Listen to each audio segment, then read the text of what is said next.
I think I am blessed, God has been kind, gratitude, हर वक्त मैं हर रोज़ ये बोलती हूँ कि ग्रैटिट्यूड। वो पूरा शो ही अपने आप में बहुत बेस्ट था। आई एम हैप्पी दैट कि मैंने सर्वाइव किया और बहुत अच्छे से सर्वाइव किया। ये मैंने एक्सपेक्ट नहीं किया था। एक टाइम तक मैं बहुत नाराज़ रहती थी शुरू में, लेकिन अब वो वक्त आ गया है जब मुझे ज़रूरत पड़ती है तो मैं उसको मनाती हूँ। गेम की बात आती है तो आपको अपना पॉइंट ऑफ व्यू रखना पड़ता है, और जब 10 लोग, 50 लोग या 25 लोग या 30 लोग एक ही मुद्दे पे बात कर रहे हैं या कोई अपना पॉइंट ऑफ व्यू रख रहे हैं, तो आपको अपनी आवाज़ ऊंची करनी पड़ती है ताकि वो लोग सुने। अग्रेसिव हो रहे हो, लेकिन अग्रेसिव नहीं होते हो आप। जब आप सामने वाला किसी एक लेवल पे बात करता है तो उसको समझाने के लिए आपको उस लेवल पे बेसिकली अपनी आवाज़ पहुंचानी पड़ती है। ये देखो, मैं अभी बता दूंगी तो बहुत ज़्यादा वो हो जाएगा। काश आप मुझे ये चीज़ एपिसोड के एक दिन पहले पूछे तो मैं अपना फेवरेट भी बता दूंगी कौन है। सब नॉर्मल ही थे, मैंने कुछ एक्स्ट्रा वेगेंजा, कुछ कपल वाली चीज़ नहीं देखी। हाय, सबसे पहले स्वागत है बज़ूका पर। कैसे हो आप? बहुत अच्छी, थैंक यू सो मच। क्या कहना चाहोगे? इतना प्यारा वक्त है बच्चों के साथ, कितना एंजॉय किया, क्या कहना चाहोगे? बच्चों ने मुझे सरप्राइज कर दिया है कि जिस तरीके की पेंटिंग उन्होंने बनाई है, ऐसा लग रहा है कि मैं आर्ट गैलरी में आ गई हूँ। और ये अगर पेंटिंग लगे आर्ट गैलरी में तो मुझे नहीं लगेगा ये बच्चों ने बनाया है। Amazing, I am surprised, I am so happy I am here. But you know, of course आप यहाँ पे हो, मैं ना पूछूं कैसी रही आपकी जर्नी, क्या कहना चाहोगे? बहुत ही अच्छी, amazing journey. I think I am blessed, God has been kind, gratitude, हर वक्त मैं हर रोज़ ये बोलती हूँ कि ग्रैटिट्यूड। पर बेस्ट चीज़ क्या थी आपके घर के अंदर? बेस्ट चीज़ क्या थी? वो पूरा शो ही अपने आप में बहुत बेस्ट था। एंड न्यू एक्सपीरियंस, 50 पीपल या फिर 50 लोगों में सरवाइव करना और अपने आप को फील करना वहाँ पे आप भी हो, ये बहुत बड़ी बात होती है।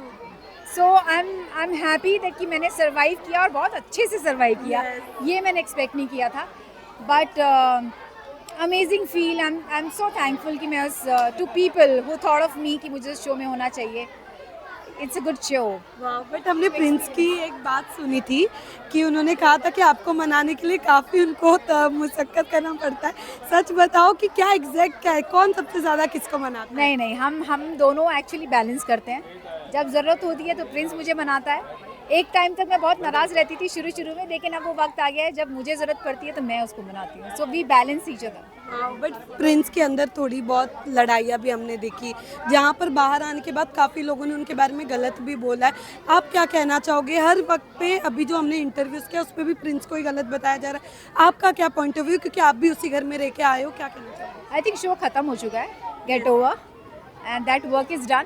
और मेरे हिसाब से और प्रिंस के हिसाब से ये है कि सब बहुत अच्छे हैं। जब कोई गेम की बात आती है तो आपको अपना पॉइंट ऑफ व्यू रखना पड़ता है, और जब 10 लोग, 50 लोग या 25 लोग या 30 लोग एक ही मुद्दे पे बात कर रहे हैं या कोई अपना पॉइंट ऑफ व्यू रख रहे हैं, तो आपको अपनी आवाज़ ऊंची करनी पड़ती है ताकि वो लोग सुने। सो मुद्दा आवाज़ का है बेसिकली, और उस टॉपिक पे आप अपना मुद्दा कैसे रख रहे हो। सो ये होता है, कई बार ऐसा लगता है कि आप बहुत ही ज़्यादा अग्रेसिव हो रहे हो, लेकिन अग्रेसिव नहीं होते हो आप। जब आप सामने वाला किसी एक लेवल पे बात करता है तो उसको समझाने के लिए आपको उस लेवल पे बेसिकली अपनी आवाज़ पहुंचानी पड़ती है कि ये है। सो ऐसा लगता है, बट सबकी अपनी सोच है, सबका अपना पॉइंट ऑफ व्यू है। हमारा पॉइंट ऑफ व्यू है कि show is over, get over, enjoy your life.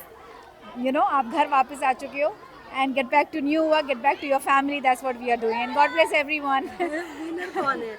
वो आपको फिनाले में जाके पता चलेगा। बट आपके हिसाब से कौन होना चाहिए, क्योंकि फैज़ो और शिव में नाम आ रहा है, कौन होगा?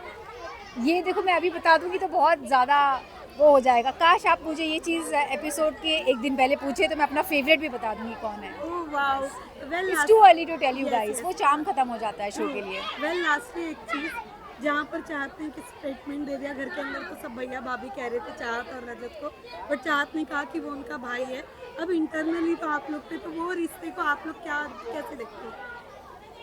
आई थिंक नॉर्मल देखते हैं, ऐसा सब नॉर्मल ही थे। मैंने कुछ एक्स्ट्रा वेगेंजा, कुछ कपल वाली चीज़ नहीं देखी, एंड कभी इतना सोचा भी नहीं। आई डोंट नो बाहर से उनका क्या था। तो मेरे लिए अच्छी बात ये थी कि मैं किसी को नहीं जानती थी पर्सनली, सो वो बहुत अच्छी चीज़ रही है मेरे लिए।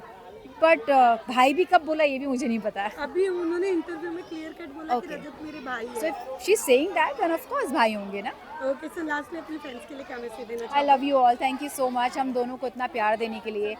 आपने इतना भरोसा हम पे दिखाया है, और इस भरोसे के वजह से हम लोग अपनी मेहनत करते हैं। And keep giving such love and will be working really hard for you all. Thank you so Thank you. Much. Thank you. Thank you.